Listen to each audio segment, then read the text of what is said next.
आज हम पंडित नेहरू के लोकतांत्रिक समाजवाद पर चर्चा करेंगे। लोकतांत्रिक समाजवाद यानी लोकतंत्र और समाजवाद दोनों को अगर जोड़ दिया जाए तो वह व्यवस्था कहलाएगी लोकतांत्रिक समाजवाद।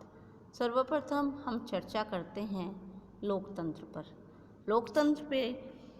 लोकतंत्र में पंडित नेहरू की गहरी आस्था थी। वे लोकतंत्र को ही सर्वोत्तम व्यवस्था के रूप में समझते थे। वे उन सभी व्यवस्थाओं के कटु आलोचक थे जो लोकतांत्रिक मार्ग में विश्वास नहीं करती थी। उनके अनुसार लोकतंत्र ही अन्य राजनीतिक व्यवस्थाओं की तुलना में श्रेष्ठ है, क्योंकि उसमें कुछ श्रेष्ठ बातें हैं, जैसे व्यक्ति और समूह दोनों की स्वाधीनता, विचार और कार्य की सीमित स्वतंत्रता, वयस्क मताधिकार, निर्वाचित प्रतिनिधियों द्वारा शासन संचालन और शासकों को बदलने का जनता का अधिकार, और इनमें से भी सबसे आगे बढ़कर समानता। ये कुछ ऐसी बातें हैं जो लोकतंत्र को अन्य राजनीतिक व्यवस्थाओं से श्रेष्ठ बना देती हैं। जैसे शासक को बदलने का अधिकार जनता के पास है, वयस्क मताधिकार है, व्यक्ति और व्यक्ति समूहों की स्वाधीनता है। ये सब ऐसी चीज़ें हैं जो लोकतंत्र को अन्य पद्धतियों से श्रेष्ठ बनाती हैं। समानता से पंडित नेहरू का आशय विकास के लिए अवसर की समानता से है, जो कि लोकतंत्र में ही देखने को मिलता है। लोकतंत्र में पंडित नेहरू की गहरी आस्था थी। वे लोकतंत्र को केवल राजनीतिक व्यवस्था ही नहीं, बल्कि जीवन के विभिन्न पक्षों जैसे राजनीतिक, आर्थिक और सामाजिक से जुड़ी हुई एक व्यापक व्यवस्था मानते थे। उनका मानना था कि सामाजिक और आर्थिक लोकतंत्र के अभाव में राजनीतिक लोकतंत्र का कोई मूल्य नहीं है। राजनीतिक लोकतंत्र का महत्व यह है कि सामाजिक लोकतंत्र की दिशा में वह एक चरण है। राजनीतिक लोकतंत्र को पंडित नेहरू ने कभी लक्ष्य नहीं बताया, बल्कि लक्ष्य तक पहुंचने का एक मार्ग। पंडित नेहरू के शब्दों में लोकतंत्र एक जीवन पद्धति है, सोचने का एक ढंग है, परिस्थितियों से निपटने का एक तरीका है। उन्होंने लोकतंत्र में धर्मनिरपेक्षता के आदर्श को भी समाहित किया। उनके अनुसार लोकतंत्र एक गतिशील अवधारणा है और लोकतंत्र के साथ सामाजिक और आर्थिक न्याय के समन्वय की आवश्यकता है। और लोकतंत्र के साथ सामाजिक और आर्थिक न्याय को कैसे जोड़ा जा सकता है? समाजवाद के माध्यम से। इसलिए उन्होंने लोकतांत्रिक समाजवाद का मार्ग अपनाया। उनका मानना था कि पूंजीवादी व्यवस्था में लोकतंत्र को अपनाना संभव नहीं है, और अगर पूंजीवादी व्यवस्था में लोकतंत्र स्थापित भी हो जाए तो दरिद्रता, आर्थिक विषमताओं और सामाजिक असमानताओं के वातावरण में लोकतंत्र ज़्यादा दिन तक जीवित नहीं रह सकता। और उन्होंने कहा कि 20वीं सदी में विशेषतः भारत की परिस्थितियों में लोकतंत्र की सफलता तभी संभव है जब लोकतंत्र का सामाजिक आर्थिक न्याय के साथ समन्वय हो। यानी आवश्यकता इस बात की है कि व्यक्ति की गरिमा और सामाजिक आर्थिक न्याय के बीच समन्वय स्थापित किया जाए। इसके लिए लोक कल्याणकारी राज्य और समतावादी समाज, लोक कल्याणकारी राज्य और समतावादी समाज की स्थापना आवश्यक है। इसलिए उनके अनुसार आर्थिक क्षेत्र में नियोजन की पद्धति को अपनाकर सभी वर्गों के आर्थिक और सर्वांगीण विकास की दिशा में आगे बढ़ना होगा। पंडित नेहरू ने लोकतंत्र में संविधानवाद और नागरिक अधिकारों पर अत्यधिक बल दिया और सत्ता के विकेंद्रीकरण का आग्रह किया। उन्होंने लोकतांत्रिक विकेंद्रीकरण की योजना भी 1959 में अपनाई। उन्होंने लोकतंत्र के आवश्यक अंग के रूप में नागरिक अधिकारों को अत्यधिक महत्वपूर्ण माना। वे संसदीय व्यवस्था की श्रेष्ठता में भी विश्वास करते थे। संसदीय व्यवस्था को सबसे अधिक उपयुक्त समझते थे। उनका मानना था कि यह व्यवस्था वाद विवाद और विचार विमर्श के लिए सबसे अधिक अवसर देती है। इसमें प्रत्येक स्तर पर निर्णय की लोकतांत्रिक प्रक्रिया को अपनाया जाता है और इसमें अल्पसंख्यकों के हित भी अधिक सुरक्षित होते हैं। इसलिए उन्होंने कहा कि लोकतंत्र और समाजवाद दोनों को एक साथ अपनाया जाए। लोकतंत्र में सामाजिक आर्थिक न्याय का समन्वय हो, लोकतंत्र को भी अपनाया जाए और समाजवाद को भी, तभी भारत की समस्याओं का हल हो सकता है। पंडित नेहरू अपने सार्वजनिक जीवन के प्रारंभ से ही लोकतंत्र और समाजवाद में विश्वास करते थे और उन्हें एक दूसरे का पूरक मानते थे। राष्ट्रीय कांग्रेस के द्वारा समाजवाद संबंधी प्रस्ताव पंडित नेहरू की अध्यक्षता में ही 1929 में पारित किया गया था और उन्होंने कहा था कि मुझे इस बात को स्पष्टतया स्वीकार कर लेना चाहिए कि मैं समाजवादी हूँ और गणतंत्रवादी हूँ और हमें इस बात को समझ लेना चाहिए कि समाजवाद ने विश्व के सारे सामाजिक ढांचे को ही धीरे धीरे प्रभावित किया है और मतभेद केवल प्राप्ति की गति और विकास के साधनों के विषय में ही है। यदि भारत को अपनी निर्धनता और असमानता को दूर करना है तो भारत को समाजवाद तथा लोकतंत्र का रास्ता अपनाना होगा।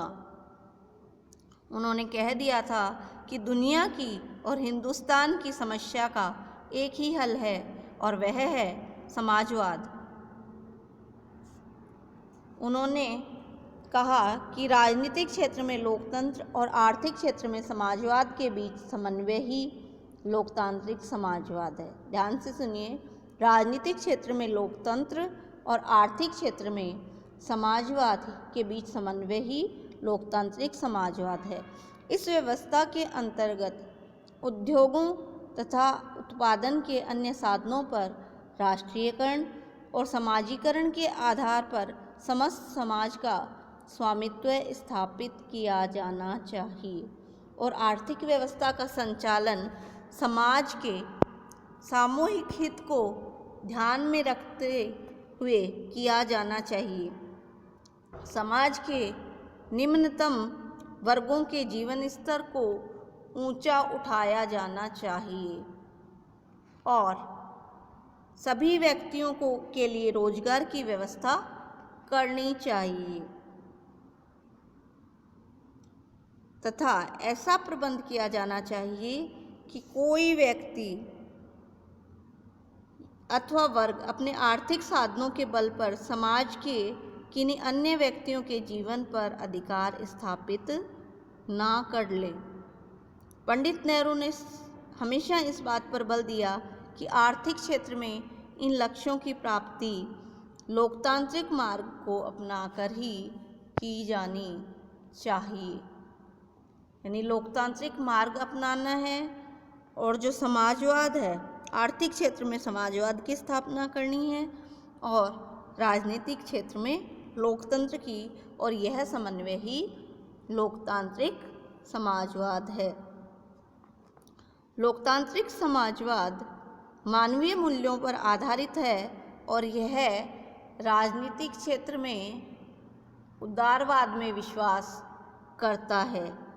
लोकतांत्रिक समाजवाद का यह सर्वप्रमुख लक्षण ही लोकतांत्रिक समाजवाद को मार्क्सवाद और साम्यवाद से अलग करती है। नेहरू जी का मानना था कि भारत की जो समस्याएं हैं वो लोकतांत्रिक समाजवाद के माध्यम से ही हल की जा सकती हैं और पंडित नेहरू के विचारों के आधार पर ही भारतीय संविधान के अंतर्गत लोकतांत्रिक समाजवाद के तत्वों को अपनाया गया और इन तत्वों को विशेषतः भारतीय संविधान की प्रस्तावना और नीति निर्देशक तत्वों तथा कुछ सीमा तक मौलिक अधिकारों में देखा जा सकता है। समाजवादी व्यवस्था का संसदीय प्रस्ताव। सन 1954 में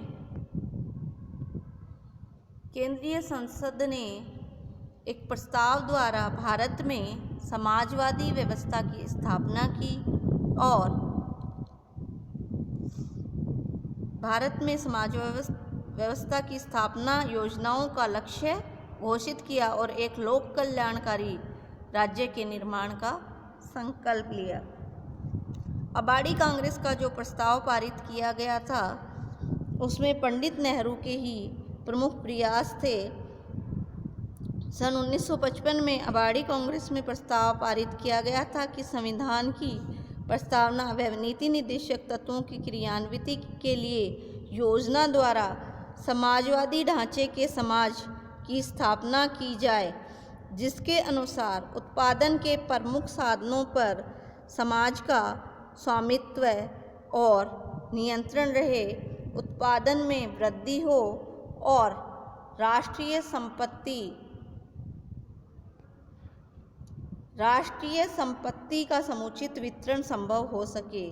प्रस्ताव में जिन बातों पर जोर दिया गया था वे थी प्रमुख उद्योग और उत्पादन के साधनों पर समाज का नियंत्रण, भूमि सुधार, उद्योगों में श्रमिकों को हिस्सा, सहकारिता को प्रोत्साहन और सामाजिक न्याय।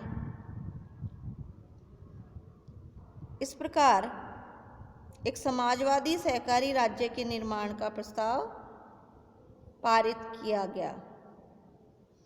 तो इस प्रकार हमने देखा कि लोकतांत्रिक समाजवाद क्या है, जिसमें लोकतंत्र राजनीतिक रूप क्षेत्र में लोकतंत्र को अपनाया जाए, यानी व्यक्ति और व्यक्ति समूह को स्वाधीनता और समानता के अवसर दिए जाएं, वयस्क मताधिकार हो, जनता को अपना शासक बदलने का अधिकार हो। इस तरीके की बातें होती हैं राजनीतिक लोकतंत्र में, जिसमें नागरिक अधिकारों पर बल दिया जाए, सत्ता का विकेंद्रीकरण हो और संविधानवाद आदि। और दूसरी तरफ समाजवाद, आर्थिक क्षेत्र में समाजवाद, यानी उद्योगों तथा उत्पादन के साधनों का राष्ट्रीयकरण हो, यानी उद्योगों पर समस्त समाज का स्वामित्व स्थापित हो और जो अर्थव्यवस्था है उसका संचालन समाज के सामूहिक हित को ध्यान में रखते हुए हो। यही व्यवस्था है लोकतांत्रिक समाजवाद, यानी लोकतंत्र और समाजवाद दोनों को एक साथ अपनाया जाए। राजनीतिक क्षेत्र में लोकतंत्र जिसमें स्वतंत्रता और समानता महत्वपूर्ण है, और आर्थिक क्षेत्र में समाजवाद जिसमें न्याय और समानता आदि महत्वपूर्ण हैं। लोकतंत्र के साधन हैं वयस्क मताधिकार,